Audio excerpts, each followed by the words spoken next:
নমস্কার বন্ধুরা, সুস্মিতার রান্নাঘরে সবাইকে স্বাগত জানিয়ে শুরু করছি আজকের রেসিপি।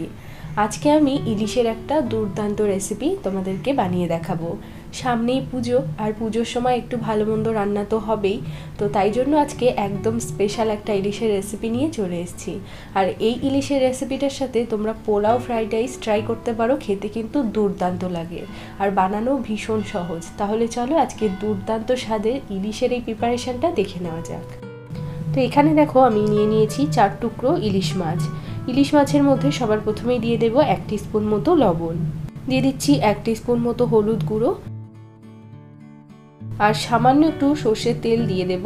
এবার এই নুন, হলুদ আর সর্ষের তেলটা খুব ভালো করে ইলিশের সাথে এইভাবে মাখিয়ে নেব। ইলিশ মাছগুলো ভালো করে মাখিয়ে নিয়েছি। এখন আমি কড়াইতে দিয়ে দিচ্ছি বেশ খানিকটা সর্ষের তেল। এবার আমি এই ইলিশ মাছগুলো তেলের মধ্যে দিয়ে দেব। আর এই ইলিশ মাছগুলোকে একটু ভালো করে ভেজে নিতে হবে। তো এক পাশটা 2 মিনিট মতো ভাজা হয়ে গেলে তারপর মাছগুলোকে উল্টে দিতে হবে।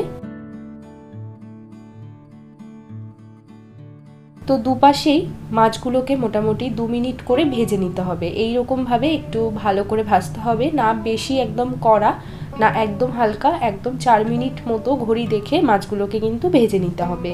তো ইলিশ মাছ এখানে ভাজা হয়ে গেছে, আমি মাছগুলোকে এবার তুলে নিচ্ছি। এবার এই ইলিশের জন্য একটা স্পেশাল মশলা তৈরি করব। তো তার জন্য আমি মিক্সার গ্রাইন্ডারের মধ্যে নিয়ে নিচ্ছি কাজু আর আমন্ড বাদাম মিক্সড করে আমি নিয়েছি, কিন্তু তোমরা যে কোনো এক ধরনের বাদাম দিয়ে কিন্তু এটা বানাতে পারো। এখানে আমি মোটামুটি 6-7টা কাজু বাদাম আর 4-5টা মতো নিয়েছি কাঠবাদাম। আর তার সাথে দিয়ে দিচ্ছি কাঁচা লঙ্কা, ঝালটা অবশ্যই নিজেদের স্বাদ মতো ব্যবহার করবে। আর দিয়ে দিচ্ছি পেঁয়াজের বেরেস্তা। পেঁয়াজটাকে আমি তেলের মধ্যে ভালো করে ভেজে নিয়েছিলাম, তো সেটাই আমি দিয়ে দিলাম এরকম ছোট 1 কাপ মতো। আর দিয়ে দিচ্ছি 2 টেবিল চামচ মতো টক দই। এবার এই সমস্ত কিছু মিক্সিতে খুব ভালো করে পেস্ট করে নেব। তো দেখো এখানে আমি কিন্তু জল ছাড়া সমস্ত মশলাটা একদম ভালো করে মিহি করে বেটে নিয়েছি। এখন আমরা চলে যাব রান্নাতে। এবার এই সর্ষের তেলের মধ্যেই আমি বাকি রান্নাটা করব। তো এই তেলের মধ্যে ফোড়ন দিয়ে দিচ্ছি 4টে মতো শুকনো লঙ্কা আর 2টো কাঁচা লঙ্কা চেরা। ফোড়নটাকে তেলের মধ্যে একটু নেড়ে ছেড়ে নেব। এবার এর মধ্যে আমি দিয়ে দিচ্ছি যে মশলাটা আমরা তৈরি করে নিয়েছি, কাজু, পেঁয়াজের বেরেস্তা, টক দই, সেই মশলাটা দিয়ে দিলাম। মশলাটাকে তেলের মধ্যে খুব ভালো করে নেড়ে ছেড়ে মিশিয়ে 3 থেকে 4 মিনিটের জন্য একটু কষিয়ে নেব।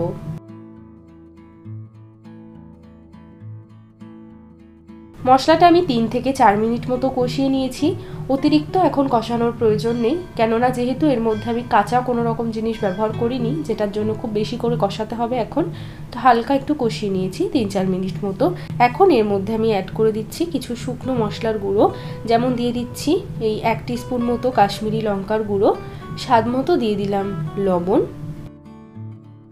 আর দিয়ে দিচ্ছি 1 টিস্পুন মতো ভাজা জিরের গুঁড়ো। এবার মশলাটাকে খুব ভালো করে সমস্ত কিছুর সাথে নেড়ে চেড়ে নেব।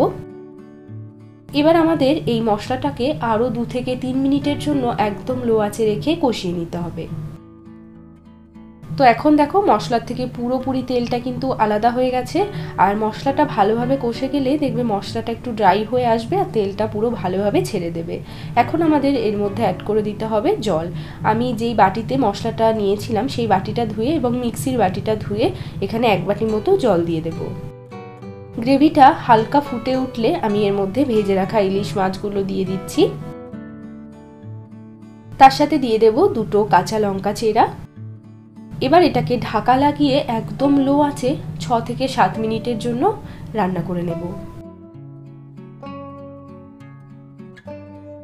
6-7 মিনিট পর এবার আমি ঢাকাটা সরিয়ে নিচ্ছি।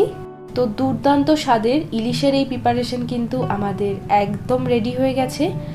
এটা বানানো যেমনি সহজ আর খেতে কিন্তু তেমনি সুস্বাদু হয়। একদম নতুনত্ব কিছু বানাতে চাইলে অবশ্যই ইলিশের এই রেসিপিটা ট্রাই করতে ভুলো না। ফ্রাইড রাইস বা পোলাওয়ের সাথে কিন্তু একদম জমে যায় রেসিপিটা। তোমরা পুজোর সময় একদিন এই রেসিপিটা অবশ্যই ট্রাই করে দেখবে, আশা করব তোমাদেরও ভালো লাগবে। আর আজকের ভিডিওটা যদি ভালো লাগে তাহলে অনুরোধ করব একটা লাইক করার জন্য, কমেন্ট করে জানাবে কেমন লেগেছে। আর চ্যানেলটিকে যদি সাবস্ক্রাইব করে না থাকো তাহলে অনুরোধ করব সাবস্ক্রাইব করার জন্য। সবাই ভালো থাকবে, সুস্থ থাকবে। আমি আবারও চলে আসবো অন্য কোনো রেসিপির সাথে। আজ এ পর্যন্তই, টাটা।